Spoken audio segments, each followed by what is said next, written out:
Yes, Dr. Verma. Dr. Karan, Yes, sir. can we start? Yes, sir. You can please introduce Dr. Arnav and then he can take over. Yeah. Okay, no problem. Yes. So, hello everyone. A very good morning to one and all.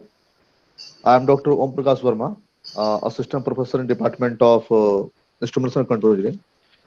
On behalf of MIMS 2020, I warmly welcome to all of you in very energetic first session of second last day of MIMS 2020 by Dr. Arnav Bhausar, Associate Professor at IIT Mandi. Welcome, Professor, in 5-day ESTC of MIPS 2020 at NITJ. In this series, we have arrived at the fourth day of our STC, and I feel very great pleasure to introduce a very energetic, young, amazing, and inspiring speaker, Dr. Arnav. Dr. Arnav completed a PhD in electrical engineering from IIT Madras in 2011 and served as a postdoc researcher at University of North Carolina, Chapel Hill, USA, and GE Global Research, Bangalore, India. Dr. Arnav research and development experience includes more than 7 years in the academia. He works in a multidisciplinary environment involving computer vision, medical image analysis, machine learning, deep learning, and applied to various real-world problems. He has given more than 20 plus conference, plenary lectures, tutorials, and invited seminar expert lecture in over 50 plus university around the globe. As an investigator, co-investigator, he has won various research grants from various government agencies such as NMHS, SSP, HP State Government, INMAS, DRDO, DST, Alanda Private Limited, and many more. In this area, he has co-authored more than 100 plus research publications, including conference and book chapters, indexing in SCI and Scopus. He is editor as well as a reviewer of many of the reputed journals. He has also created the patent. He has filed one patent and already one has granted, that the US granted. Without taking much more time, I would like to hand over the session to my one of the favorite speaker, Dr. Arnav. So Okay. thank you, Arnav, for joining us. Dr. Arnav, you are welcome. Yeah, thanks, Dr. Om Prakash. Thanks, Dr. Jain. Thanks for a very kind introduction, although a little exaggerated, I suppose. But yeah. Oh. Okay. So I am going to, share my screen now. But before doing that, just wanted to know, the background of the audience. Maybe either Dr. Karan or Dr. Om Prakash can mention. Essentially, I'm going to cover, the basics of deep learning. Like see how deep learning started and some of the background of convolution neural networks and so on. So just wanted to know the familiarity of the participants in this area. So most of the students in at NIT Jalandhar are familiar with this topic. No problem. Okay. You can go ahead. Right. So for some of you, things may repeat a little bit, right? But as we go along, perhaps I will also touch upon some more advanced ones. Yes, sir. You can start with little basics. It would be convenient for all, sir. Yeah. Okay. Yes. Okay. So I'll share my screen. Yes, sir.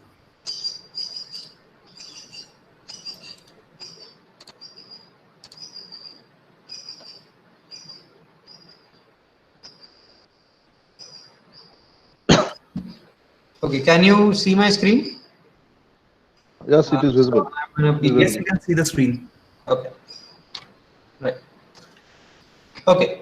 So as the title suggests, it's a small dip into the area of deep learning, right? And we will try to cover some background of before even delving into deep neural networks. We will cover some background and the background concepts of deep neural networks, and then as we end, we will touch upon some contemporary applications and some one or two more advanced topics.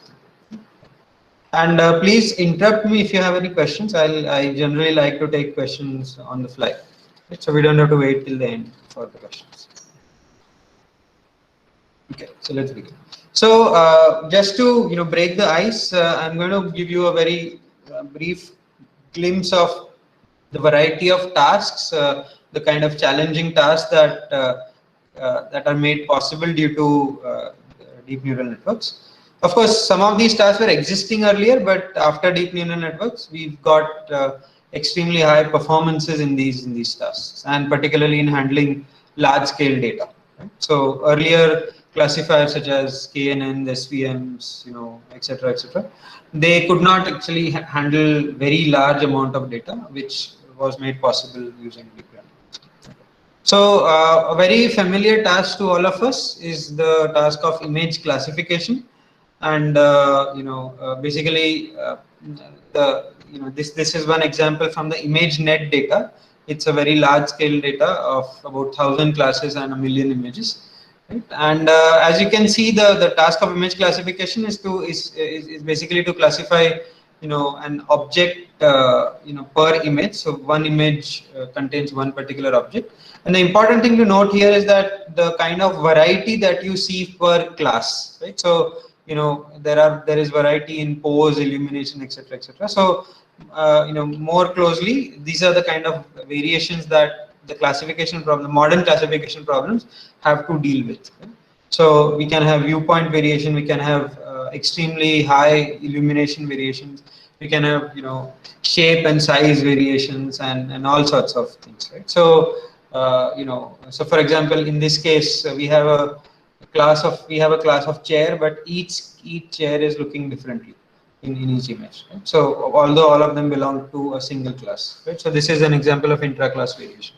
So traditional classification problems did not in fact did not pay attention to such variations, but with the advent of deep learning, we can now even attempt to address these kind of variations. The second task is annotation, where we take a sort of the next step from the classification, where in classification we are only associated with one label per image, so something like this. Each image is associated with only one label, whereas in annotation the image is associated with multiple labels. So for example, the idea is that in this particular image you can see sky, you can see a mountain, you can see rocks, valleys, etc., right? So it's more like tagging, right? What you normally do on Facebook or Instagram or so on, you manually tag what are the things in there or what are the people in there. So this is in some sense automatic tagging, very useful for say applications like image search, right? So if you want to search an image based on tags or based on certain labels, one should essentially first of all figure out what are the objects in the image. So it's very useful for collecting data sets for applications like large scale image searches and so on. So the technical term for tagging is basically annotation. Then another step forward. Now we not only have multiple individual entities like in annotation. We have buildings and people and and cycles and bags and so on.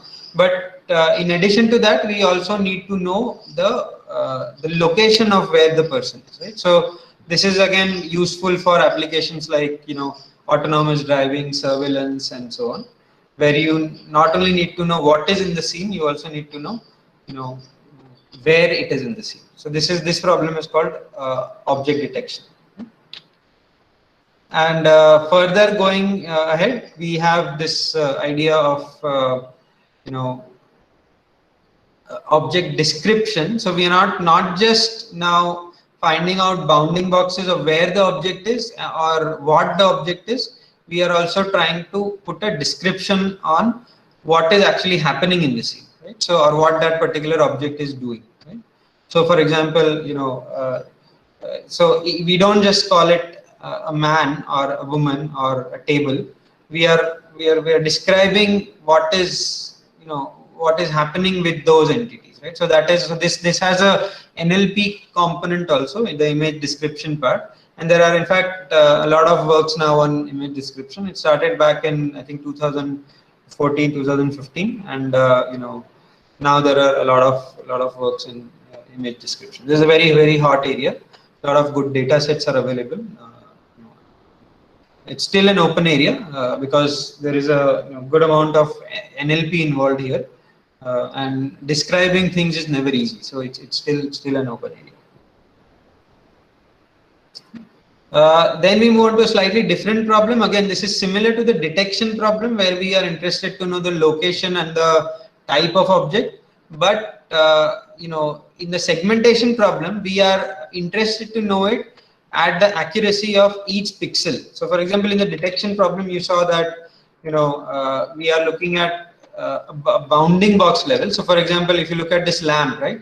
Now there is a bounding box around this lamp, but then it also covers a lot of sky. Right, so although we call it a lamp, it also covers a lot of sky. Now this is not a very good case for segmentation. In segmentation, what we need is pixel accurate object labeling, wherein we want to say that okay, these pixels belong to a jeep or a car. Similarly, these pixels belong to a road. This is where the road ends. These belong to a wall, and so on. Right? So this is pixel accurate labeling. Whereas detection was in some sense bounding box accurate labeling. This is particularly useful for say applications like autonomous driving, because in autonomous driving you can't really sort of be happy with the bounding box level accuracies. You need pixel level accuracies to figure out where exactly a particular object starts and where exactly a particular object ends. So these kind of applications are important. Similarly, one useful application of segmentation is also in medical imaging, where I want to know a particular size and shape of the cells and so on. In many cases, say normal cells are differing from abnormal cells based on their size and shape. So if I do a very coarse segmentation like a bounding box segmentation, I will not get an accurate estimate of the size and shape and so on. Right? Similarly, in brain imaging, if you want to segment a tumor, you don't want to just draw a bounding box around it and say that this region contains a tumor, because when it comes to say doing a surgery on that part, you don't want to damage the neighboring tissues. You want to only damage the actual tumor regions in an MRI image. So based on an MRI. So these kind of accurate segmentation level has its useful applications, very practical applications, and it's one step further from object detection. So to summarize, I mean there are all sorts of tasks. We can go on and on in a separate application and separate presentation, which may be only for application. But I'm quickly summarizing the kind of task. Importantly, what I want to highlight here, or what I want you to attend here, is that if you want to categorize these tasks into what we are trying to solve, right? So, for example, in classification, we are trying to solve for a single label per image. In annotation, we are trying to solve for multiple labels per image. In detection, we're not only trying to solve for multiple labels, but also real valued coordinates, right? So, we want to know the coordinates of the bounding boxes. Right? Similarly, in the description, we want multiple labels, we want coordinates, or the where these multiple labels are, and in addition, we also need textual descriptions, right? So, as you can see in this category, as we go further, as we go from classification description, we are actually increasing the level of complexity, right? So we are increasing the level of complexity in terms of what we want. Similarly, on the other hand, we had the segmentation problem where we said that we compared it with the detection problem, but in some sense it is different, because we, in detection problem, we just want to know what are the objects in the scene and where they are approximately. But in segmentation problem, we effectively want a label for every pixel. So for example, in this case, if an image is m cross n, my output, grid will also be m cross n size, wherein I will associate a label for every pixel, right? So the number of labels will be finite. The type of labels will be finite. So for example, in this image, you can actually count. This is one. This is the gray is 1, then yellow is 2, blue is 3, and so on. So you might have at most 7 to 8 labels in this image if you count all the colors. But the total number of objects which I am labeling is same as the number of pixels in the image. So in that sense, if you look at the segmentation problem, it is a grid to grid mapping problem, right? So we are, so these ones were not grid to grid mapping problems, right? whereas segmentation is actually falls into the category of grid-to-grid mapping problem. Essentially, what we are doing is we're transforming one grid to another grid. Right? Now, similarly, there are other problems. So, for example, if you take any arbitrary image restoration problem, right, image denoising or image deblurring or super resolution and so on. I think some of you might have heard these terms. Right. So any of these, image enhancement or image restoration or super resolution problems are in some sense grid to grid mapping problems. So you have an input grid, you have an output grid. And for some of you who have been following about some recent works on image transformation, or say generative adversarial networks and so on, there are very fancy applications like, if you want to convert day images into night images, right? Or if you want to change the season in the image, right? So these are all, mapping problems where we are mapping an M cross N image grid to another M cross N image grid, right? So these kind of problems are actually called grid to grid mapping problems, right? So I want you guys to pay attention to the variety of type of problems that we are trying to solve. I mean, don't just look at this part here. Don't just look at the name of the problems. What we should understand is what is involved in solving this problem. That's when we can generalize it very easily. So, for example, if we know that one network does segmentation, as we will see an example of such a network. If we know that a network is available for doing segmentation, now we know that if you just compare segmentation and super resolution, right, then you will not you may not have an idea of for example, you may treat these two tasks as separate, right? If you may not have an idea of the similarity between two tasks, but if you pay attention to what is it actually trying to solve, so the segmentation is also trying to do a grid to grid mapping. The super resolution in any image transformation is also trying to do a grid to grid mapping. Hence, then we can argue that a network which is suitable for segmentation with some retraining or with some adaptation, it will also be suitable for other image transformation problems or other grid to grid mapping problems, which is why knowing what the problem is solving rather than knowing what is the problem about, that is more important in my opinion, because that gives us an ability to generalize between problems and their solutions. So if you know that a particular network is useful for one particular problem, and if we know what the problem is actually involving, now if we come across a similar problem which involves the same thing, then my job is easy, right? Because I only have to start with that network that is solving one problem, and in some sense adapt it to another network which is solving a very similar problem. That's why I think always pay attention to what kind of mapping the problem is trying to achieve. Okay, any questions at this point before we move further? Okay, so I mentioned the word mapping, right? So let's take a very general view of what are we trying to do here. Okay, so I mentioned that each of this problem is trying to map something to something, right? So you are mapping an input to an output, or essentially you are learning a transformation from an input to an output, right? Now the output will be single label in some cases, it will be multiple label in some cases, it will be a grid to grid mapping in some cases, but in general we are basically trying to define a mapping from an input to an output, or a transformation from an input to an output, right? Now we already know such transformations from our basic maths, right? So we've already come across a transformation. So for example, if you take a very simple, very basic kind of a transformation, which is basically a linear regression, and to simplify it further, we are dealing with only scalar valued points here. So you have some points with values x, and you have some points with values y.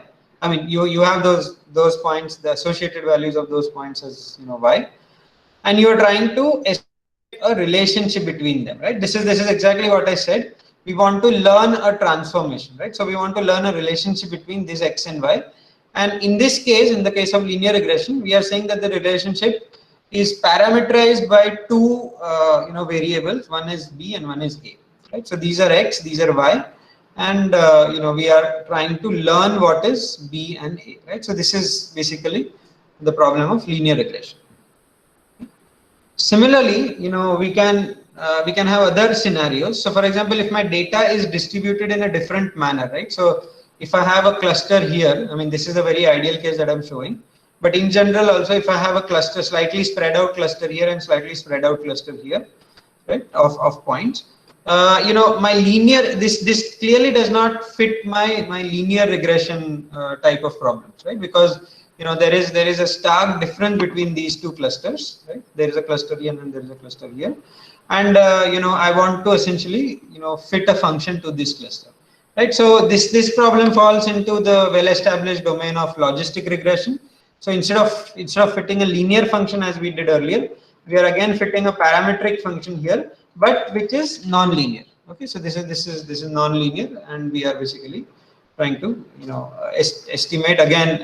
The problem is the same. We are trying to estimate some parameters. Fundamentally, we are trying to do the same thing. We are estimating some parameters based on this data, and the idea is that whenever a new data comes in, I should be able to say, okay, whether that new point is close to this or close to that, right? So in fact, logistic regression is in some sense very similar to your two-class classification problem, wherein I'm just trying to learn a function which will give me a suitable classification.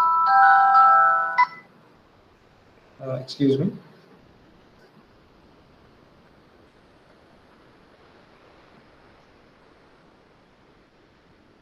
Okay, so as we go further, now let's complicate things a little bit, right? So from linear regression and logistic regression, we sort of go on to more complex problems. So clearly, this is not a very well-defined function. I mean, we can perhaps say that it could be a combination of sinusoids, or it could be a combination of polynomials and so on, right? But it is, it is not clearly a very well-defined function. I will probably have to work out an equation as a combination of some functions for defining this sort of a this sort of a regression problem. Okay, it's clearly a nonlinear regression problem, and unlike the sigmoidal case, which was also a nonlinear regression problem, or the logistic case, right? This is also a nonlinear regression problem, but here we have a well-defined function, the previous case, and in this case we don't have a well-defined function. We can write a function to this by a combination of certain certain base functions like the sinusoids or polynomials and so on. Now if you see the progression, we are going from linear to a well-defined nonlinear, to another nonlinear which takes some effort in defining it. Right? So this can also be well-defined, but again, it will take some effort to figure out what functions are involved. Right? Now, if you look at this problem, why we call it a nonlinear problem? Because now the data is clearly, first of all, it is not in a linear way. It is not separated as we had it in the logistic regression example, but in general it can fit a sort of a function which could be an example, which could be a combination of sinusoidals or polynomials. So this is an example of a nonlinear regression. It's a general nonlinear regression, and you can have other different choices of what functions to fit here. Okay? Now, an important point about this is that which sort of connects to our neural network paradigm, is that if you look at the points here and if you look at the points here, suppose we did not have these points. Okay, suppose we did not have the bunch of points here, and suppose we did not have the bunch of points here. I'm assuming that you are able to see my mouse movement. Okay, so now if I did not have this, and if I did not have this, obviously my fit would not have this peak and this peak, right? My fit might have gone like this, right?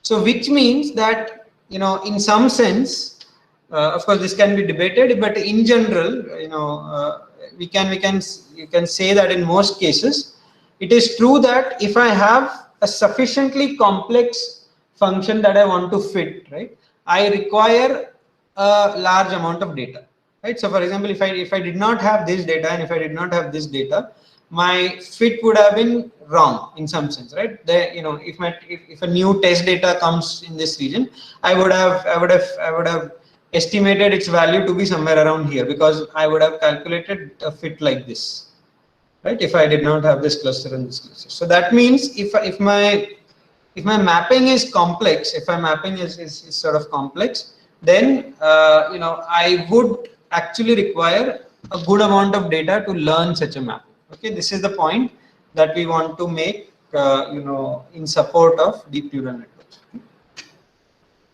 Okay, so now we saw those earlier problems: classification, bounding box, estimation for detection, grid-to-grid mappings of segmentation, and so on.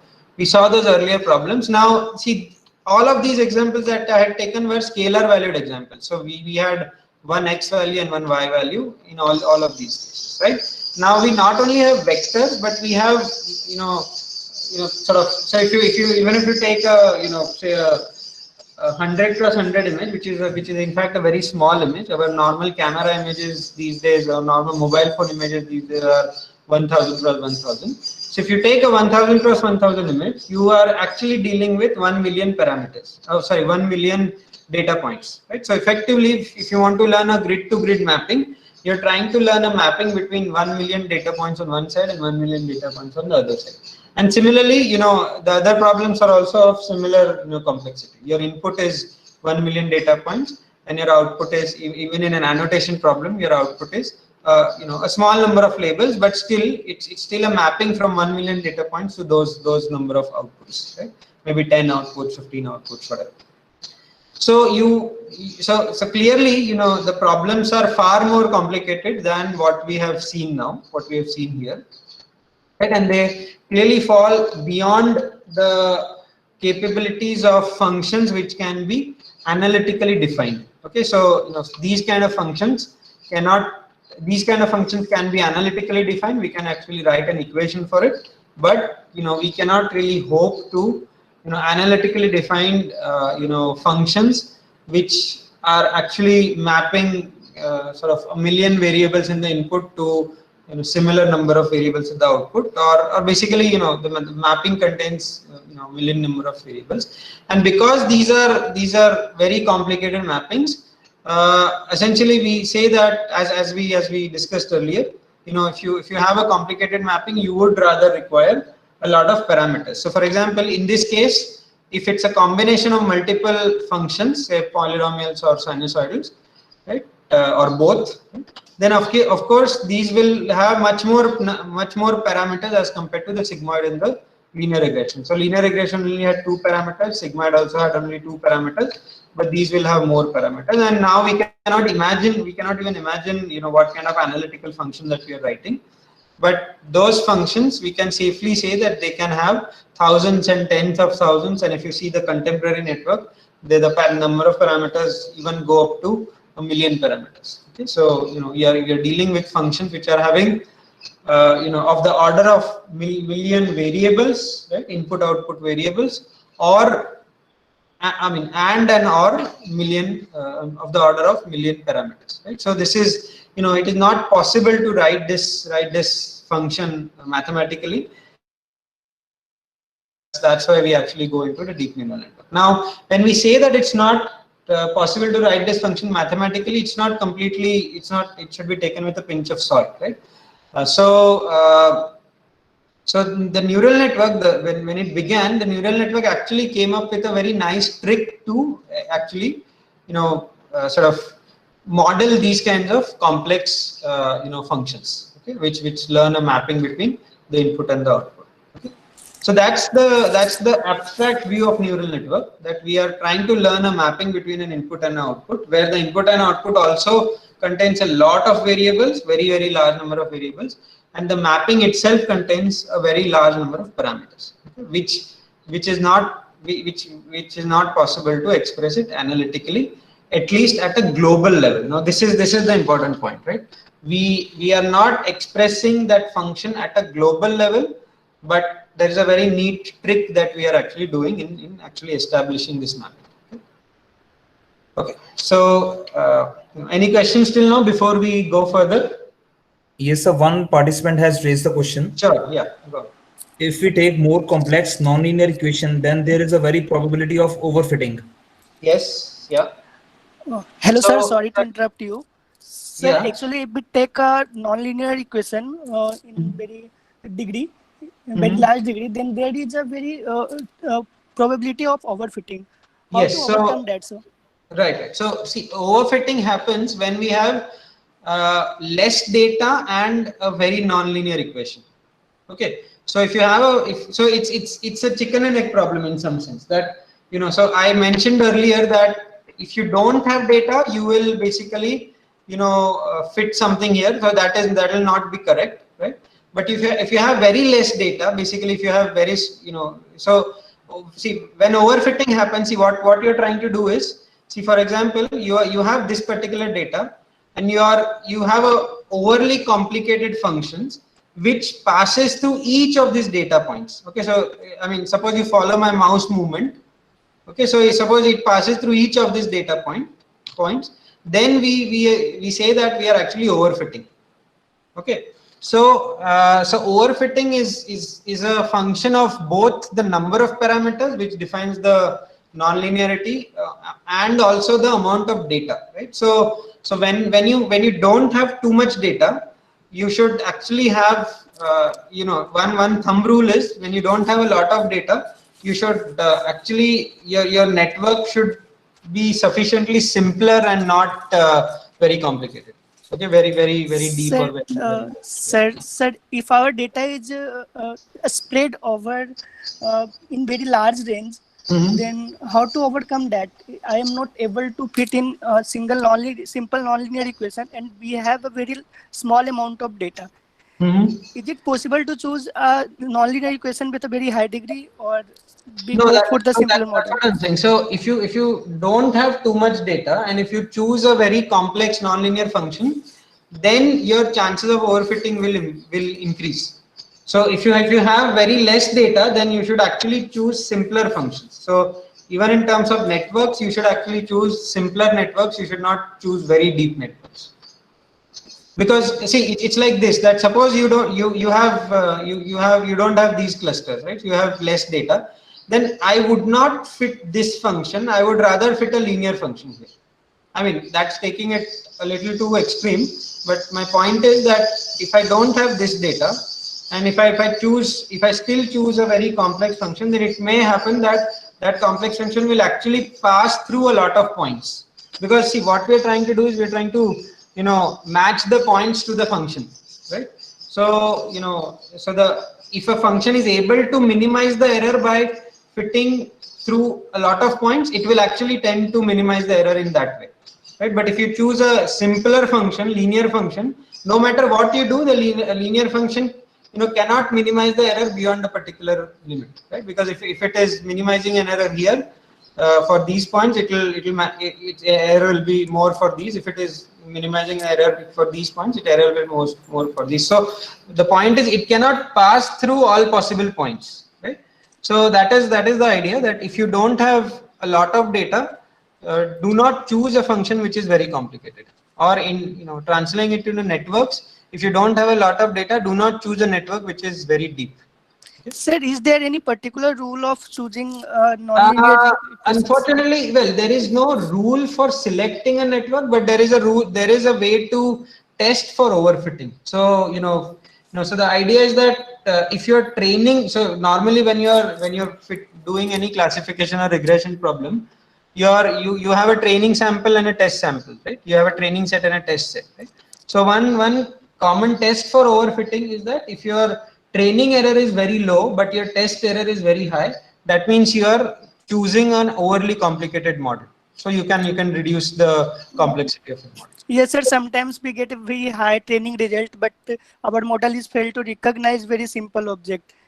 No, I mean, you meant to say you are getting a very low training error. Yes, sir. But Yeah. our model is not able to generalize the object. Exactly. Yeah. So that's how you test it. So you have a training set and a validation set. So when you make any model, you generally have these two, right? So Yes, sir. now, Our model should not be rigid. If we take a very complex Yes. nonlinear regression example, then our model become very rigid and it cannot be generalized. Exactly. So that is what I'm saying. That happens in a case where your training data is small and your model is overly complicated. So your model, in fact, has the freedom to fit every point, and that is where the problem is. Right. So if you don't give the model to the freedom to fit every point by choosing a simpler model, then it cannot fit every point because it doesn't have the flexibility to fit every point. Okay. Yes, So sir. Thank you, sir. yeah, and the way to test is if your training loss is very low, but your test loss is high or your validation loss is high, then that means you need to reduce the complexity of your model. Okay, is that clear? Yes, sir. Thank you, sir. Okay. Right. Okay. So if there are no more questions, we can move ahead. Right. So I said that we cannot. I made a couple of statements that there are that we require for the complex classification regression problem that we saw earlier. We require a lot of variables, or the problems are rather defined over a lot of variables, and the model will have a lot of parameters. So we cannot define them analytically. So these are the couple of things that I said. Right. Now, I also used a word which is of course not very common, but I like to use this word. We cannot define them analytically in a global manner, right? So we cannot define an overall function. We cannot write an equation of an overall function, as such, right? In general. But what what was very interesting in the development of neural network is what people realized, that if you actually start with very simple functions locally. Right. When by locally I mean that if you see this structure, this is a typical structure of a neural network. So so if you look at this particular node, let's call it node. Okay, node or neurons. So it has an input and it has some outputs. Okay, so it has an input and it has some output. And so basically there will be a function which is relating this input and the output. Now this function is essentially a local function which is defined at a level of one neuron, and that is a very simply defined function. Okay, so we will see what that function is. That we can write it very easily. It's actually it's a nice combination of linear regression and and a nonlinear regression, a simple nonlinear regression. Okay, so this is that local function that my function can be actually defined very well. So the definition is simple. My output is a function of multiple inputs multiplied by some weights. So this is the linear part. Okay, this is the linear part, and then I pass this through a very well-defined nonlinearity. Okay, so now there are different types of nonlinearities which I can use. But this is just one example of the nonlinearity that we saw earlier. So the local function at each node or each neuron is defined very clearly, in a very concrete manner. It has a linear part which is summation of xi wi, where the wi's are the parameters, and there is a nonlinear part where this summation passes through a nonlinearity. Okay, so that is basically the definition, right? Now the idea behind neural network was that although at each node I have a very well-defined function, if I sort of concatenate this in a sufficiently deeper manner, if I sort of concatenate these functions depth-wise, right? So here I define a function, then that output goes to another node which also has a similar function defined, and so on. If I do it depth-wise, then after some level I will get a sufficiently approximate. I'll get a sufficiently complicated function which can approximate my mapping. Right. So there's a theorem called the approximation theorem of neural networks. This was of course not recent. This was long back when neural networks were sort of initially proposed in 70s and so on, right? Where they said that going from a simple function, if you take it in enough depth, where there is a cumulative effect of these functions, these simple functions put together, then you will basically have a sufficiently nonlinear function.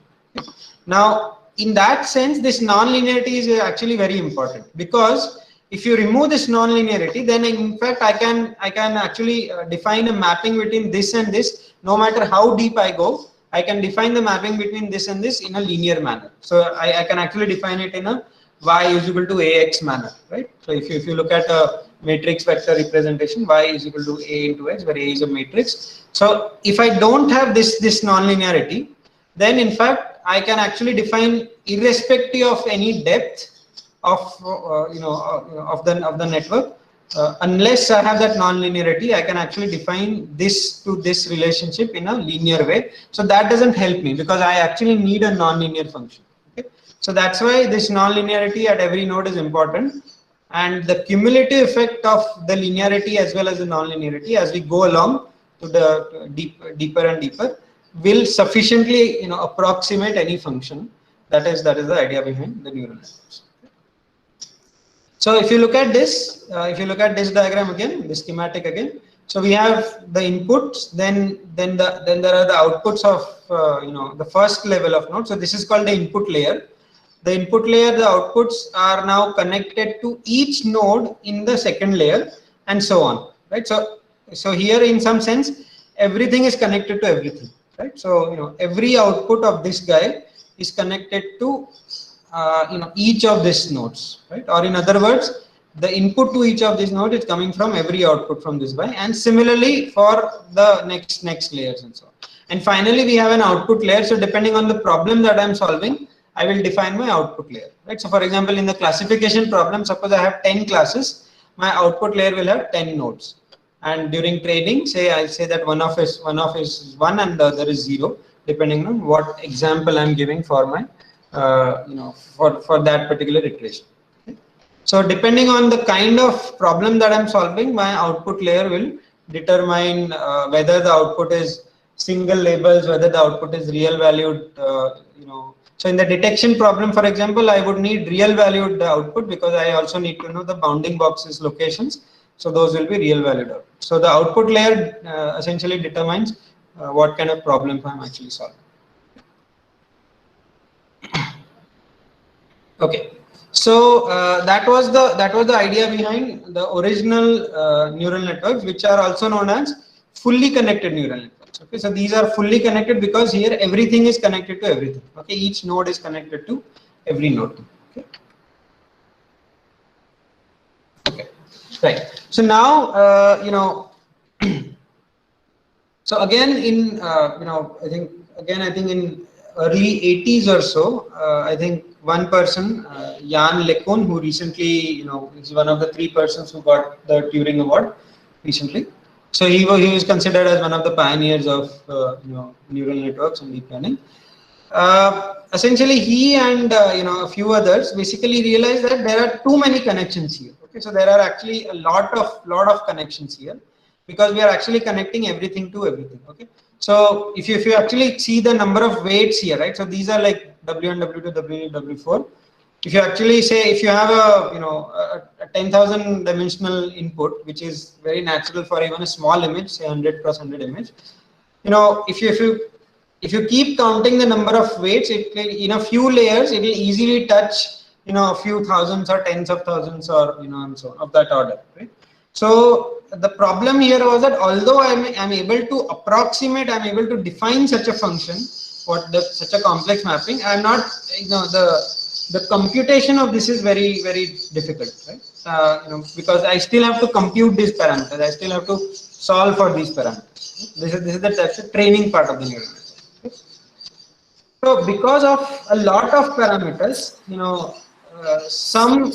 some group came up with the notion of convolution neural networks. Are there any questions? Sir, sorry to interrupt you, sir. Go ahead. Can we get the complex output after the logic layer? Sorry? Can we get the complex output in the logic layer or in the final neural network? What do you mean by complex output? It's not real value, just imaginary value. No, that is, we are, I think generally our scope is restricted to real valued neural networks. So all these weights are real valued.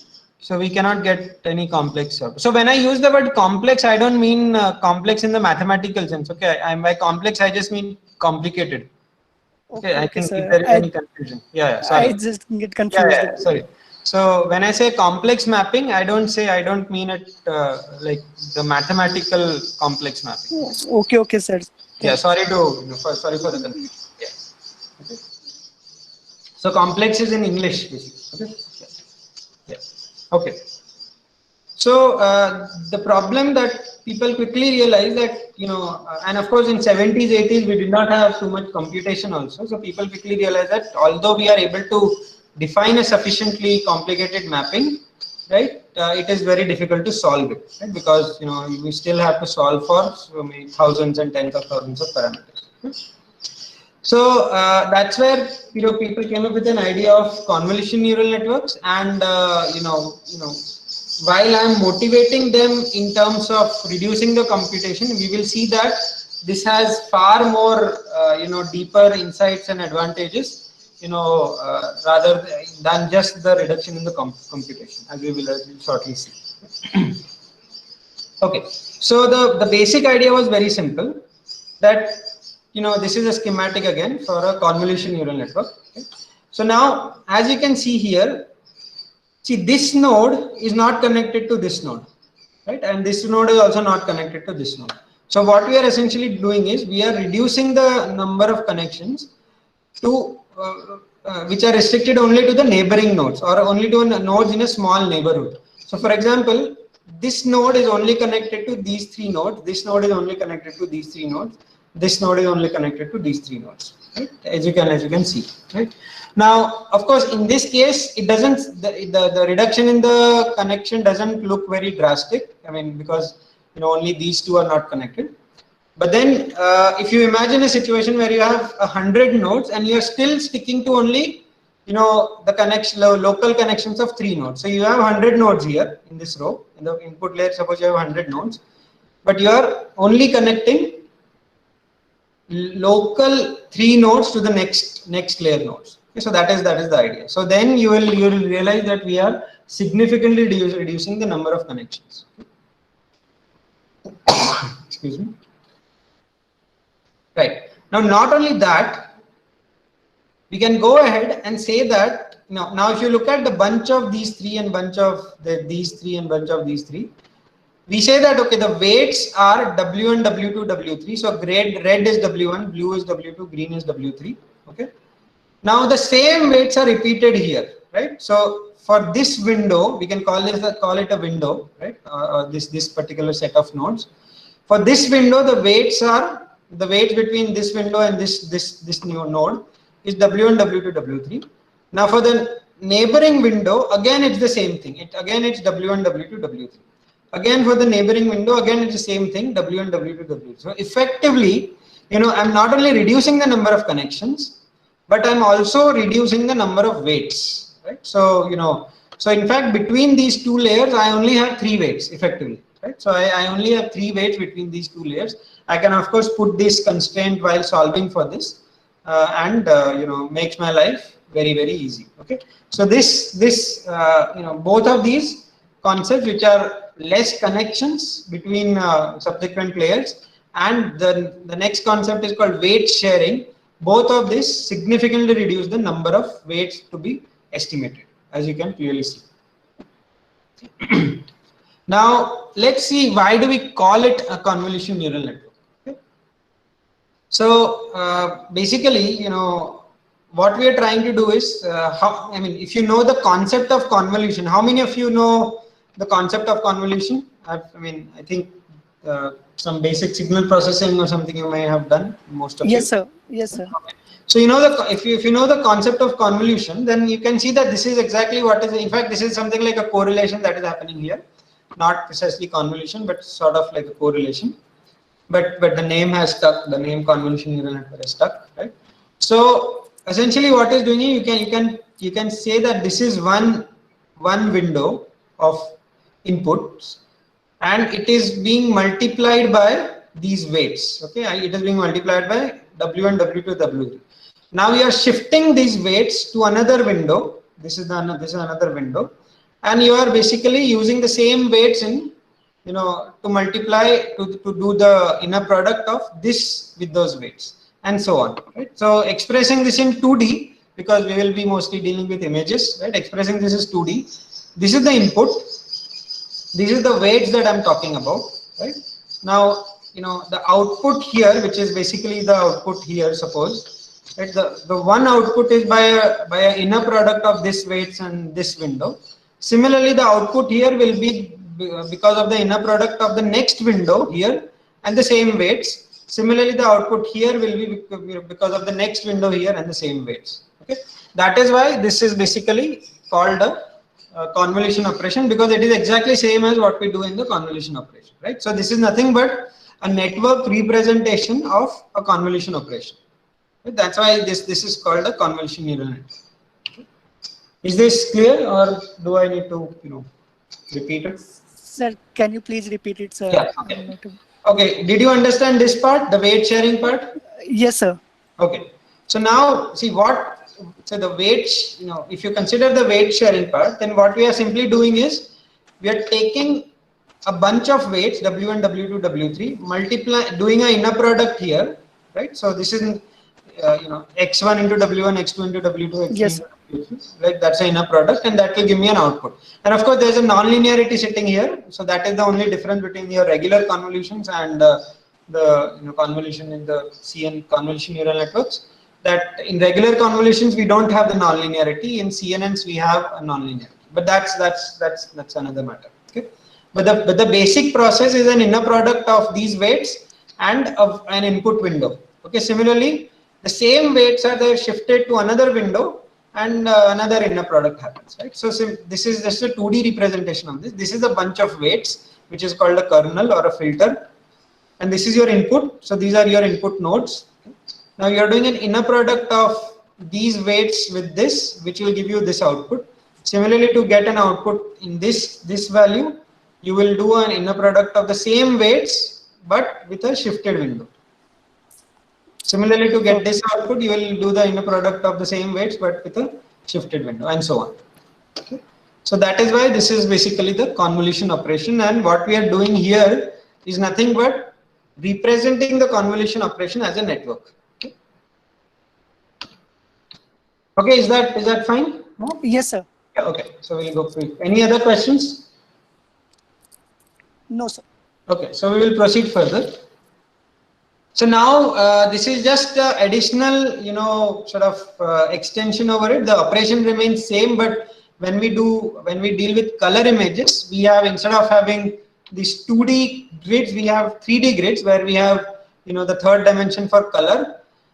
Now we define our filters will also be 3D filters, but the convolution will still be 2D. So essentially what we are essentially doing here is that, if you consider a 5x5x3 filter, then you have a total, the number of weights that you have for this particular filter is 125. Okay, so we have 5 into 120, 5 and 25 into 3, 75 weights. We have 75 weights here.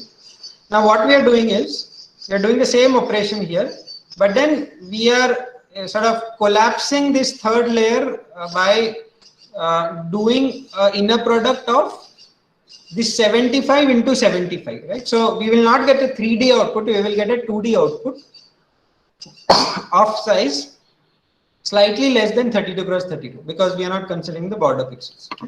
So this is exactly what is happening. My inner product is between 75 values here and 75 values here by taking this, by considering these three values also as a part of my inner product. Okay. So my output will be of the size, say 28 cross 28, simply because I am I'm not taking values which are of this suppose this window sits in the final row, it will basically not overlap, right? It will not completely overlap this, so I will not consider that particular value. So that's why my size reduces and becomes 28 cross 28. Right? Now, so that was just to generalize your 2D operation to 3D operation, but I'm finally getting only 2D. Right? Now you see a 6 number here, right? What is this 6 now? Okay. So basically now what I'm saying is that, and this is where the beauty of convolution neural network comes in. What I'm basically saying is I have reduced my number of connections. I've reduced them in fact significantly. Now, because I've reduced my number of connections, of course I'm losing a lot of representability, right? Because earlier I had a fully connected network, so my representation ability was much more. That means I could capture a lot of variations in my input data. I could capture a lot of relationship between an input and output through all the weights. But now I'm not able to do it because I've thrown away a lot of my weights. So can I get back in some sense my representation ability? I don't want to obviously go to a fully connected level, because that's what I started to avoid in the first place, right? So the idea is that here we are considering only one filter or only one kernel.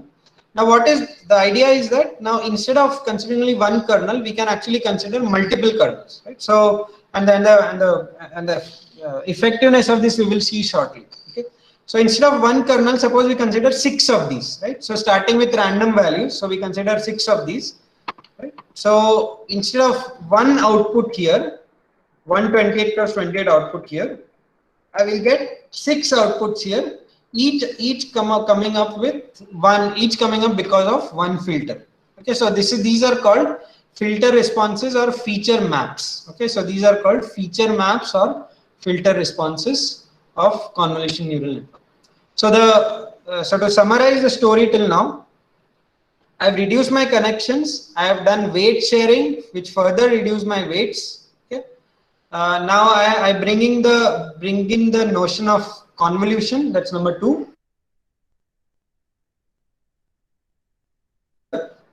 Right, this filter. Now, so that's number 2. Right. So reduction of weights, weight sharing, number 1. The concept of convolution and the concept of filter, number 2. And number 3 is, because I'm losing my representation ability because of the loss of number of weights, I'm trying to get back my representation ability by just increasing the number of filters a little bit more. So we don't want to increase this too much, right? So in practical application also, we are increasing it by say 100, 200 and so on. We are not increasing by thousands and tens of thousands. So we are still far away. We are still far less than the number of connections that we have in a fully connected case, but we are increasing the representation ability by adding some more filters, and finally, because of these filters, I get multiple feature maps or filter responses. Okay. So that's the story till now. Okay. Now, what are these filter responses? Okay. So why do we need multiple filters when I have already reduced my weights? Okay. So that's the question. Okay. So we'll move ahead because we are sort of running a little short of time. Before going further, just a brief note on the nonlinearity. So these are the various kinds of nonlinearity that we can. So this we've already seen in our logistic regression problem. This is also something similar to that. This is the TANH nonlinearity. This is more popular. There are some theoretical backings to this. Why does this actually produce help in better training of the neural network? So this is called a rectified linear unit. Right? It is so. In fact, the positive portion of it is linear, and the negative portion of it is 0. So that's why it is basically it's a non-linear function. Okay? So these are the various non-linearities, and then they came up with extensions to this, which is called leaky ReLU. So instead of the negative portion being 0, there is a slight negative penalty, and so on. So so over the years, people have sort of explored neural networks with different kind of nonlinearity. They have proposed advantages of one over another. And these days, the more popular ones is basically the ReLU and some of its variants, like this leaky ReLU. So very brief. We are not going into too much theory about nonlinearities here. But like I said earlier, this is one of the most important parts of neural network, because without nonlinearity, no matter how deep your network is, you will never get a nonlinear function. Okay? So without these local nonlinearities, no matter how deep your network is, you will never get a nonlinear function. we'll always get a linear function. So these local nonlinearities play a very important role in establishing the nonlinearity of the overall function. Sir, can you please brief about ELU in that in previous slide? ELU. ELU. Okay, so ELU is in some sense a combination of ReLU and a smooth function. Okay, so basically this is see, this is the if you see the x greater than 0, that is nothing but the ReLU part, right? But this one is basically if x is less than 0, then we are, so see here you see a sudden change, right? Here you see a sudden change. Here things are smoother, so it helps in the differentiation actually. So this is so ELU is basically a I don't remember the full form of it, but it is basically a smoother version of, so it's a smooth and a differentiable version of ReLU or leaky ReLU. In leaky ReLU, is there any equations in x less than 0? Equations for x less than 0? Because the equation is just an equation of another line for leaky ReLU. Is it fixed, sir? You can define the slope of this line arbitrarily. See, the slope of this line is always 1 normally. Yes, sir, because it gives 1 for the positive values and Yes. 0 for the negative values as ReLU. ReLU is 0, but then for leaky ReLU, this line can be an arbitrary slope. So you can, this is a parameter basically. Okay. And LU is nothing but a differentiable, it is differentiable at each point basically, okay, because it's a smooth function. Okay. Okay. So I will come back to this diagram. Okay, I will sort of right. So we said that okay, we had so activations we've covered. This is the nonlinear in a transformation. We were discussing filters, right? So we said here that we reduced the connections. We brought in the notion of convolution and the filter, and then we said that okay, instead of just one filter, I actually want multiple filters. Okay, so that's what we said. Now the question is why multiple filters? Okay, so let us discuss this. Now back in 2001, when neural networks were not very popular. Okay, so neural networks, deep learning got popular from 2012. Okay, so back in 2001, there was a lot of work on what are known as filter banks. Okay, so you see that these are all analytically defined filters. So for example, this is a filter of a 1D Gaussian, which the differentiation of 1D Gaussian. Okay, so if the Gaussian is in this direction, and if you differentiate it, it will show a high response and it will show a lower response, right? So you'll have a differentiation of 1D Gaussian. So let's not pay attention to how these filters are defined, but the point is these filters are all analytically defined. So there are equations which are determining these filters. Similarly, we have another bunch of filters which are also analytically defined, right? Now, why were these defined, or why are these used back in early 2000s? Okay. So early 2000s, this whole area of texture classification was very popular. Texture classification and texture segmentation. Okay. So the idea is that if you consider these three texture images, so this is a brick image, this is grass, and this is wall. Right. So these are like some close-up images of bricks, grass, and wall. We can see that the brick, if you consider the brick texture, it is made up of horizontal and vertical lines, right? And similarly, grass and wall are not made up of those lines. They have some random structure. Okay. Now, if you want to differentiate this from this and so on, what people back in early 2000 found out that if you convolve these guys with a certain set of filters, right? Certain set of these sort of analytically defined filters, right? If you extract these, then these are the filter responses that you will get. Okay, these are the responses, or these are the feature maps that you will get. Okay? If you take this example, because this brick has these horizontal lines, and this particular filter also has horizontal lines, right? These horizontal lines are captured very well in this case. So that means rest of the information is suppressed, and the information which is of importance, which is in this case is horizontal lines, that is captured, or that comes out more prominently. Now it does not have diagonal lines. That's why these two images will not show any major any important features of this, right? So the point here is that that if I have just one filter, if I had only one filter, say this filter, okay, then see all these three images look almost similar. I mean, there are no differentiating aspects in these three images. I mean, the outputs are having the similar kind of sort of variations, right? There are not too much variation. But if I take this particular filter, then the brick texture actually stands out because the dominant component of the brick texture actually is captured by this filter, right? Now, to generalize this idea, we are saying that we have a lot of filters. We have a bunch of filters. We don't have a single filter. We have a bunch of filters, and because my input images will also vary a lot, right? It is not possible to capture these variations via a single filter, right? I can for some images, some filters will give you prominent output. For some images, some other filters will give you prominent output. And that is why we need a bank of filters. We don't need a single filter. We need a bank of filters. Now, the same idea is basically taken in neural networks, that instead of defining just one filter here, I'm defining multiple filters here.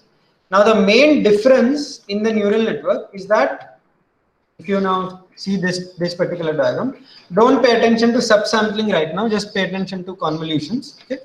So if you pay attention to only the convolution part, these are the feature maps which are coming out of convolving multiple filters with this particular image at the first level. Suppose at the first layer, we are having multiple filters which are convolved with this image, which are basically giving the feature maps. So the idea is that we know why we have discussed why multiple filters are important, why one filter may not be sufficient, because different regions in the image or different images itself, they may respond differently to different filters. Okay? But the important point in the works in early 2000s and now is that in the early 2000s, these filters are defined analytically. So they were defined by mathematical equations, whereas in the neural network, these filters are learned automatically, and that's the beauty of neural networks. So essentially, what we are asking is that we start these we start these filters initially with random values, right? So each filter has a random value, right? Now, what we are saying is during the training process, these filters are nothing but the weights of the neural network, right? So they're nothing but W1, W2s, and so on. So during the training process, we are estimating these weights, and what we are essentially asking is, suppose consider a classification problem. I'm asking that suppose I want a higher accuracy for a particular class, or for each of the class. What should my filters be so that appropriate features are extracted from the images of these classes? So I'm solving the classification problems and the filter or the feature estimation problems simultaneously, right? In traditional machine learning, you first define the features, you first define your feature extractor, and then you solve the classification problem, right? Now, in the case of neural networks, we are not differentiating between the feature extraction and the classification. The problems are integrated. The question that we are asking is, I want to solve a classification problem, but what filters or what features are useful to solve the classification problem? That process or those filters are also computed in the process of solving the classification problem. Is that making sense? Sir, can you repeat, sir? So in traditional machine learning, yes, what people did was they defined these filters. So once these filters were defined, they could not be changed. Okay, these were defined by some equations, right? yes, They defined this equation. They extracted these features, and then these features were given to some classifier like an SVM or KNN or whatever. Okay. Now in neural network, so it's clearly a two-step process. First, define your features, and then use those features, which are now fixed features, they are not changing. Use those features for classification. Now in neural network, what I'm doing is I'm sort of removing this boundary between feature extraction and classification. What I'm asking is, in the process of classification itself, I'm asking which are the best feature, which are the good features that will give me a good classification, and the features are estimated in that process itself, right? Because the features, the features are computed by nothing but the weights which are estimated at the part of the estimation process. Okay, so the filters that were hand defined or handcrafted earlier, now these filters are defined automatically by in the training process of the neural network. Yes. Is that it? Yes, sir. Okay, so that's one of the major difference between traditional machine learning and neural network, and that is one major reason why neural networks are successful, because they come up with their own filters based on the data or based on the problem that they are solving. Okay, whereas in the earlier works, I had a bunch of, although I had a large variety, but I had a bunch of features which were fixed. I mean, once I define them, they cannot be changed, whatever the data is, right? Now in a Yes. neural network, that situation changes, right? If my data changes, my features also change. Basically. That's the magic. Okay. So there's another concept called pooling. Very quickly, because I will maybe spend some time in one or two advanced concepts after covering convolution neural networks. So there's another concept of pooling, which I'll maybe spend 5 minutes on that. So in this case, you see that in the schematic, you see that these feature maps are large and these feature maps are small in size, and further the size decreases. The number increases because I'm increasing the number of filters, right? But the size decreases, and the decrease in the size is basically due to an operation called subsampling or pooling, right? Now that's another important application in convolution neural network. Essentially, the idea is that if you are estimating, say feature maps at one layer, before you go to the next layer, you downsample these feature maps and then apply your next set of filters onto these feature maps, right? Now, what is the advantage of downsampling? So we saw that there are a lot of intra-class variations, right? So in one class there can be a lot of intra-class variations, right?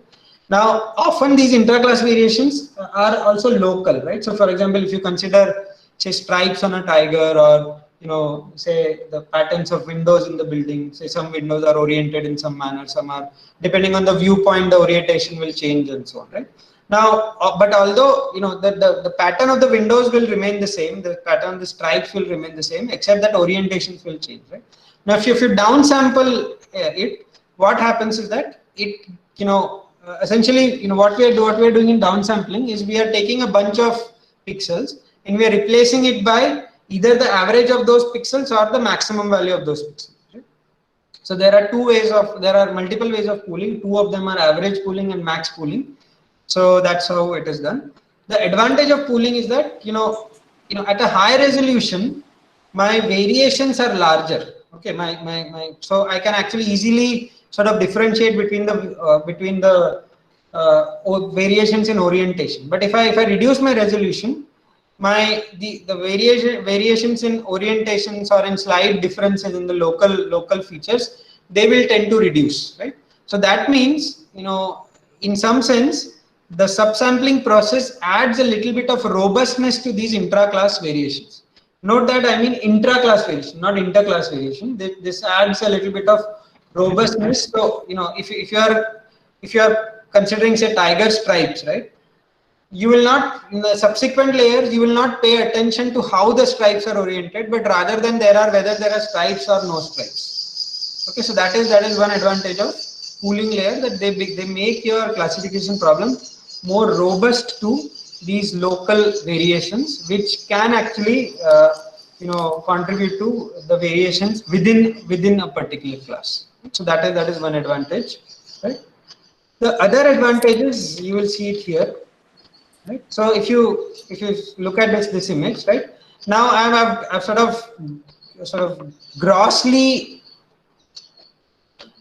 bunched these features into 3 levels. Okay, one is low level, one is mid level, one is high level. What it simply means is that the low level may have the initial few layers, the mid layer may have the next few layers, the middle few layers, and the high level may have the highest layers, right? Now you saw that we saw that the pooling reduces the resolution. So that means, suppose I am looking at a 5 cross, if my filter is 5 cross 5, and my image is say 1000 cross 1000, then that 5 cross 5 filter will look at a small portion in the 1000 cross 1000 image. Right? But after a few layers, if my filter remains 5 cross 5, because my filter size does not change too much, right?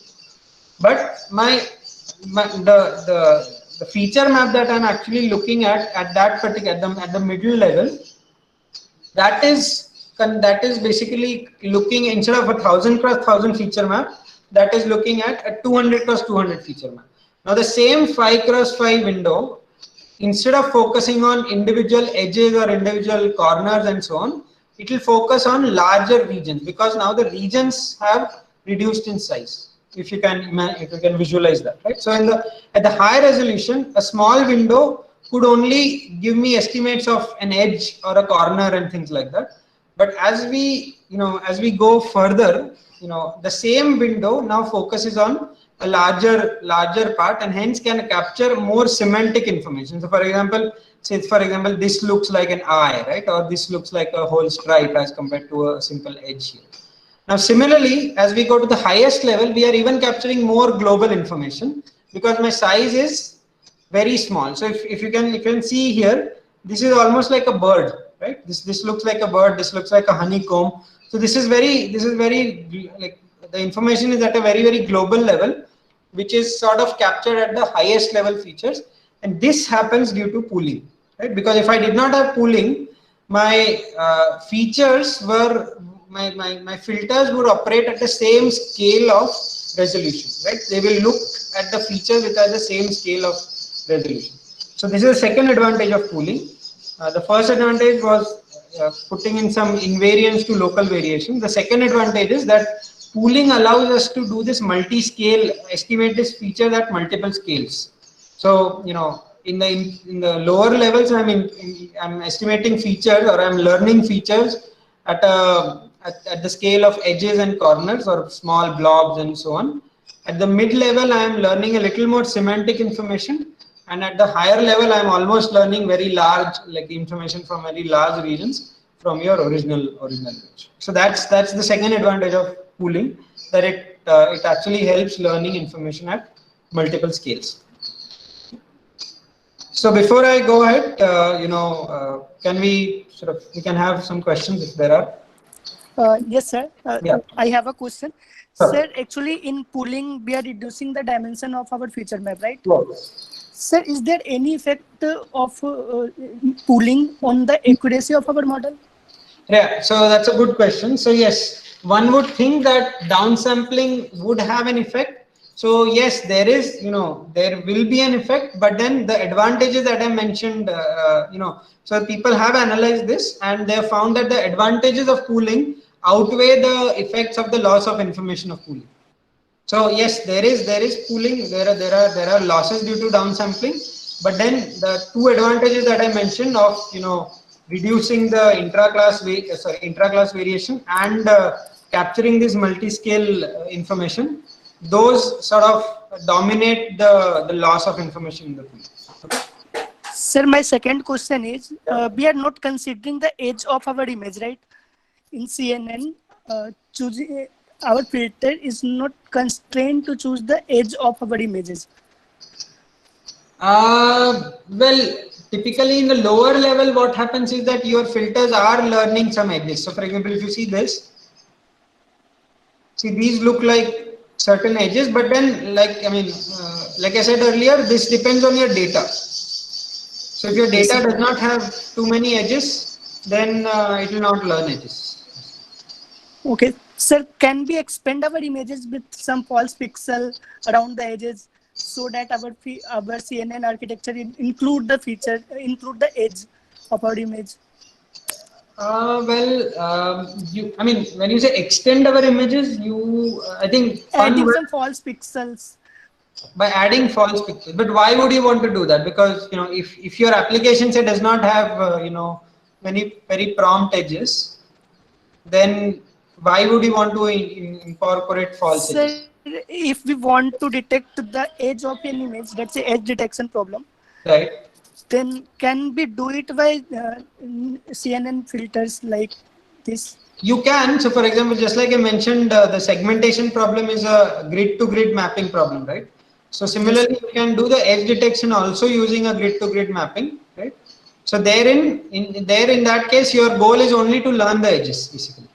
Okay. Sir, mask CNN is somewhat grid-to-grid edge detect, grid-to-grid mapping, sir?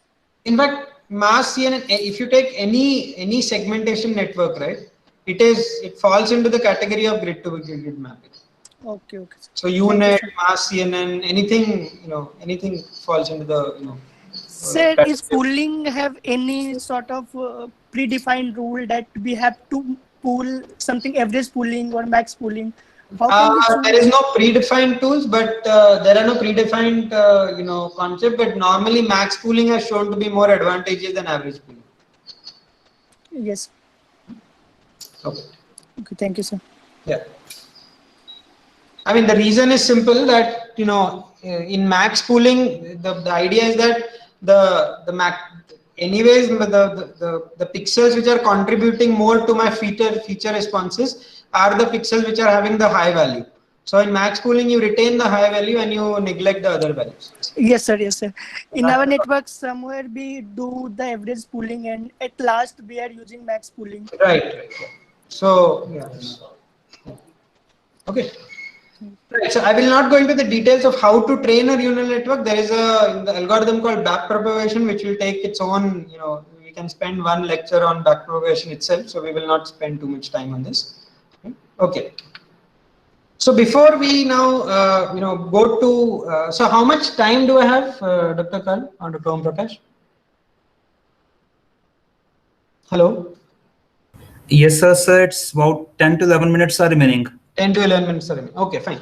So, so I think I focused more on the basics, so I will not have too much time. Maybe I can take at most 15 minutes to finish it. Right. So, I will very quickly brush through the architectures. Right. So, we saw a general, but now over the years, people have come up with some variations, right? And I will very briefly discuss that.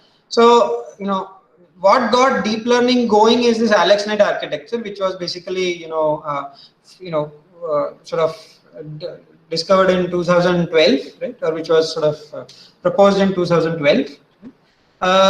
One reason for the resurgence of deep neural network is that by 2012 now we had a lot of computation also, so it became very possible to do this high level of computations in these kind of networks. Now once things started, then people came up with deeper networks. So the AlexNet was rather a shallow network. It was a 5-layer network, but 5 convolution layers. But then we came up with more deeper networks. So this was the VGG network, and so on. Essentially the same structure as, the same philosophy as AlexNet, except that the convolutions are smaller, the filters are smaller, and they're deeper, basically. So that's the idea, right? So that's the VGG net. Now then people came up with other sort of networks also. So for example, Google then in 2015 came up with the inception module. There the idea was that instead of just increasing network or increasing depth in one direction, essentially they said that at each layer we can do some parallel processing at different scales. So for example, we can have convolution defined for each pixel, for 3x3 window, for 5x5 window, and so on. So at each block itself, we are actually computing different scales of convolution, and then just repeating these blocks in a deeper manner, right? So these are some networks. Then one of the primary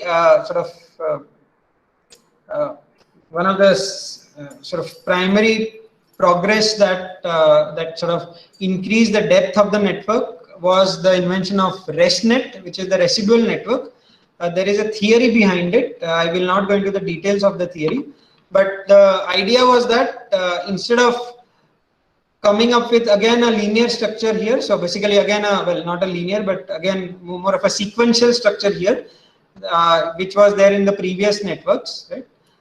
They came up with a structure which had what are known as residual connections. Okay. Now what this problem actually solved is that it solved the problem of what is known as an identity mapping. So the idea here was that if for some layers it is possible that the network does not have to learn anything, okay, for say for some examples or so on. If the network does not have to learn anything, so input is almost the output is almost as good as input. It was observed that if you involve a complicated structure of neurons here, that identity mapping is not able to, the network is not able to learn an identity mapping because of the combination of various weights. Okay. So what these guys came up, the idea that these guys came up with is that you allow an identity mapping to be learned here and a zero mapping to be learned here, right? So if the input and the output at a local level is supposed to be only identity, then a zero mapping can be learned very easily, because all you have to do is you have to set the weights to zero. The network has to set the weights to zero. So zero mapping can be learned very easily. And if you can learn a zero mapping easily, then this connection, which is the residual connection, is basically taking care of the identity mapping.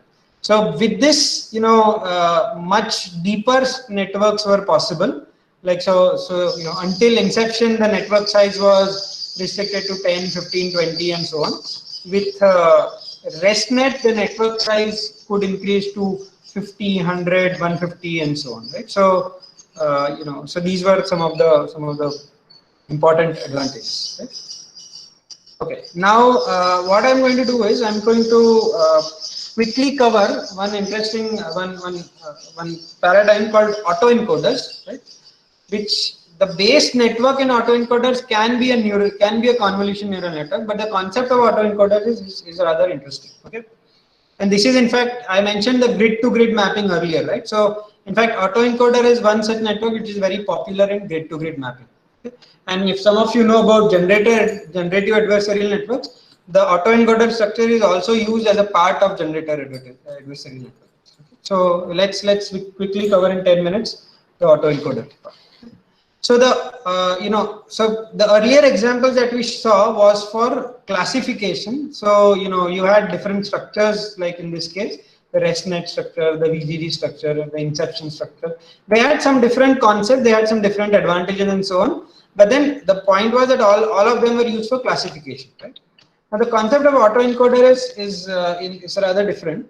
So what autoencoder does is it simply tries to, if your input is X, it simply tries to reproduce X, okay, at the output. So your error is between X and X prime, where X prime is the estimate of X. So that is the idea, that your original input is X, your output should also be same as close to your original input. Now the point is, why would I do that? Right? Why should I actually do that? Because it's basically like an identity mapping, right? Why do I need all this complicated stuff here, right? Now, if some of you know about principal component analysis, and in fact tomorrow we will, I think Dr. Dilip will cover some parts of principal component analysis. In principal component analysis and in some other kind of representations like that, similar representation, the idea is that you want to find a compact representation of some high dimensional input. Okay, so where that compact representation can be then used in various applications like classification and so on. Okay. So if you see the structure of the autoencoder structure is rather symmetric in nature. So you have an input layer, and then you have through the combination of convolution and pooling layers, we are actually reaching a layer which is of a very small size as compared to the input layer. Okay. So this is typically of a very, very small size, and this is called a bottleneck layer. And the idea is that if you're able to learn this mapping, that means if you're able to reconstruct your output, which is very similar to the input, then that means that if you check out the encoder part, then that means that this particular representation which you have learned at this particular layer, this particular features, that is in fact able to reconstruct your output. That means this representation has sufficient information about the input information. That means this is a compact representation of an input. So that was the basic motivation of autoencoders. Right? Now, what people realized later is that that this compact information is actually useful to throw a lot of noise in the data, right? So if this is noisy and we're in fact able to reconstruct this without the noise, then in fact this representation through the encoder, it is able to throw a lot of noise in the data, and this actually can be useful for image to image transformation problem. So one simple problem with this realization was that give a noisy image here, give a denoised image here, right? And you are basically having a network to denoise your image, right? So with this, there was a image to image transformation. So, the original autoencoder, the goal of the original autoencoder, which was only to learn the compact information about the input, that got in fact extended to doing an image to image transformation. So for example, in the denoising case, I have the noisy image here and I have a clean image here, right? So once they were able to do this, then people realized that we can actually do image to image transformation, and that sort of increases its applicability. Okay.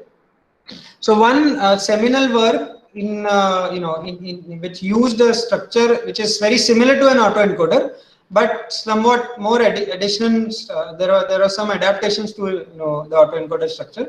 Was called a UNet structure. Again, this is just a different representation, but so if you see, this is still an autoencoder structure. You are basically downsampling. This is your bottleneck layer, and then you're upsampling. Okay, and the adaptation which proved very effective was of merging these connections. Now, this was an important part, because what they were saying is that, as somebody of you pointed out, there is a loss in pooling. Okay, there is in fact a loss of information in pooling. So I may actually lose some information when I'm doing very different image to image transformation. So when you're doing, say, segmentation, your input images have a completely different domain than your output image, right? So your input image is of this and your output image is of this type, right? So you're actually computing, you want to map two different grids, you want to map a relationship between two different looking grids. So it always helps to add a little bit of information which I've lost. So that's what these merge connections are. What these merge connections do is, whatever features are learned here, they are concatenated, or they are in fact attached to the features that are learned here, and then the whole network is learned again. Okay, so that is the idea between. So basically what this tells is that it gives us an estimate of what was downsampled. So which features were downsampled, it gives an estimate of that at every layer. Okay, so this serves in some sense like a regularizer, that while estimating these weights, you have some idea of what should have been estimated. Okay, so that is what these merge connections are for. Okay, so you have some idea of what was downsampled, and that helps you in estimating the weights in a better manner. So this was one of the good ideas. These are called merge connections, and with this merge connection, they could achieve very interesting results in segmentation. And then, so this is another example from the UNet architecture. And then the segmentation was applied to, these kind of segmentation was applied to slide adaptations to this network, which came up in SegNet, where they applied segmentation to videos or to real world scenes, where they wanted to semantic segment cars and roads and so on. Right? So that was the idea behind. So the original idea of autoencoders, which was only to reconstruct the same image and in the process to learn a compact representation. Now that was extended in general to learn transformations between one image domain to another image domain, and with the proposals of merge connections and these pooling connections and so on. So these are also similar to the merge connection, except that here only the pooling indices are transferred. Okay? So with these kind of advances, now the use of autoencoders is extremely popular in image-to-image transformation. So I will stop here because I think we are running out of time. So to summarize, we covered the basic idea behind neural networks, the basic idea of mapping input and figuring out or learning complex mapping. We understood how these complex mapping can be made up of local sort of simple analytically defined mappings or analytically defined functions. Right? Then we defined a fully connected network, give a schematic of it. From there, we realized that fully connected network, because it has a lot of connections, it is making sense to reduce these connections through convolution connections. And while our original motivation was to reduce the connections, one major advantage of convolution filters or convolution neural networks is the notion of filters, right? Which sort of gives you a very rich representation ability of your images at multiple scales due to the pooling, and also puts in some invariance for the intra-class variations, right? And finally, we looked at some variations of the convolution neural network and looked at another architecture, which is the autoencoder architecture. Now, like I said, the internal structure of the autoencoder can be made up of convolution networks. So, for example, in the SegNet, all of these are convolution networks. But the important part in autoencoder is this symmetric structure, wherein if we want, we can extract some compact information, but if we want, we can also represent this network such that it can actually solve an image-to-image transformation problems. Okay, so so we looked at the fully connected network, CNN, and autoencoders. Of course, some of the architectures we could not cover. I think that needs more time, but I think this serves as a good introduction, and you can take it ahead from this. Thank you. I can take any final questions before concluding. This audience, if there is any question, please ask.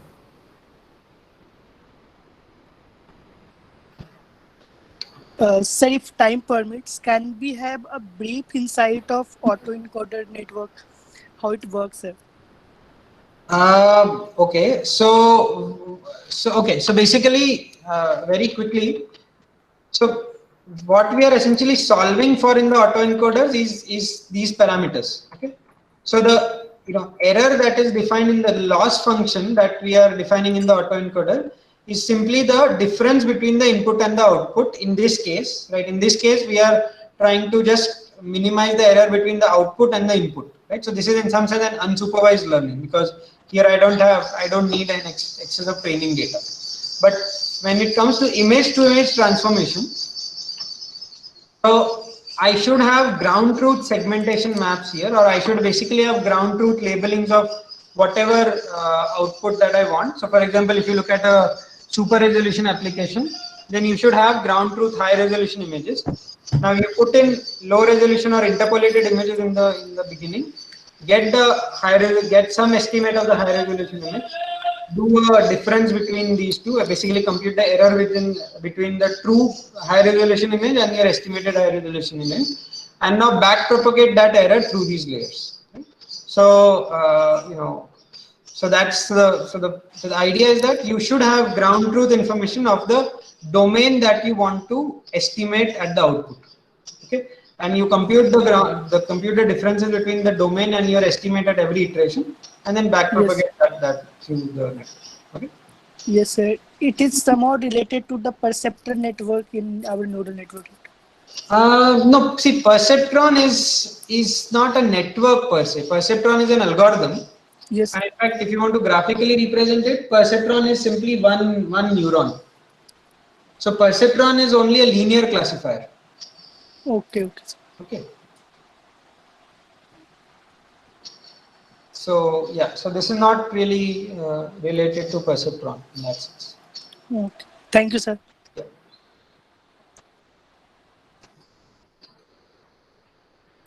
Any other question?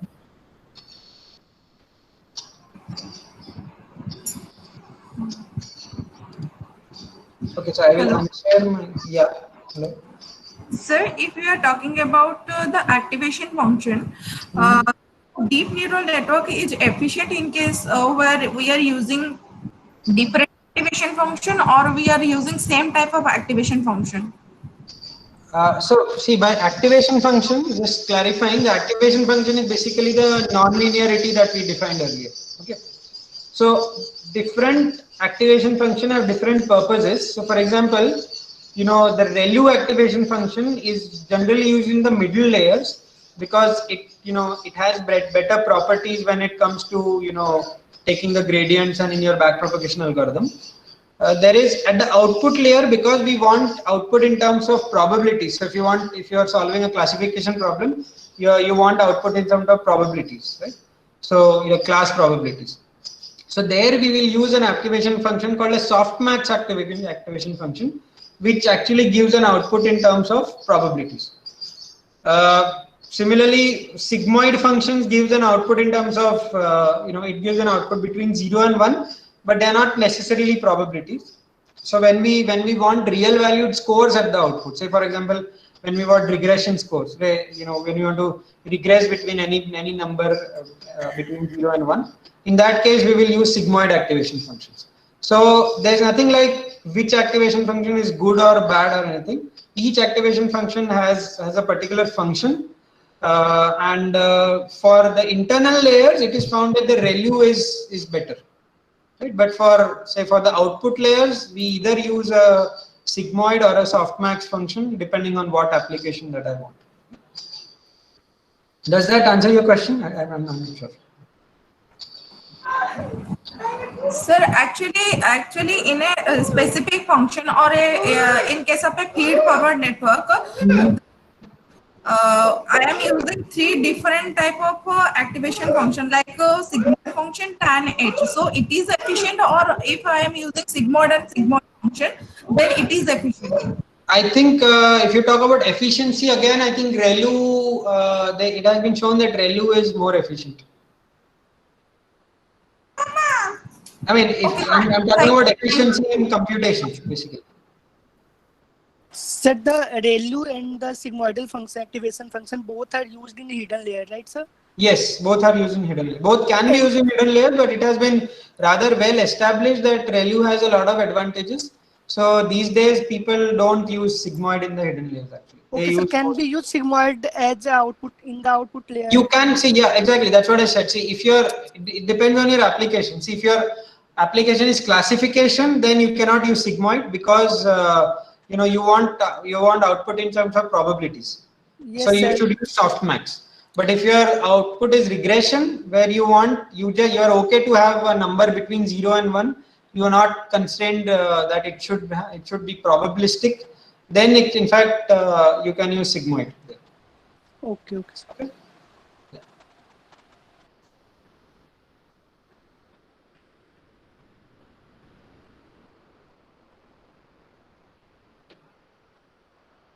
Right. So I think if there are no more questions, I can unshare my presentation. I can actually, Dr. Karan, I can share my slides if you're okay with it. I mean, you can share it with the participants. Yes, sir. Yes, sir. Please share the slides after the session. Sure. Sir, please send it to me. I shall send it to the participants after the completion of the course. Yes.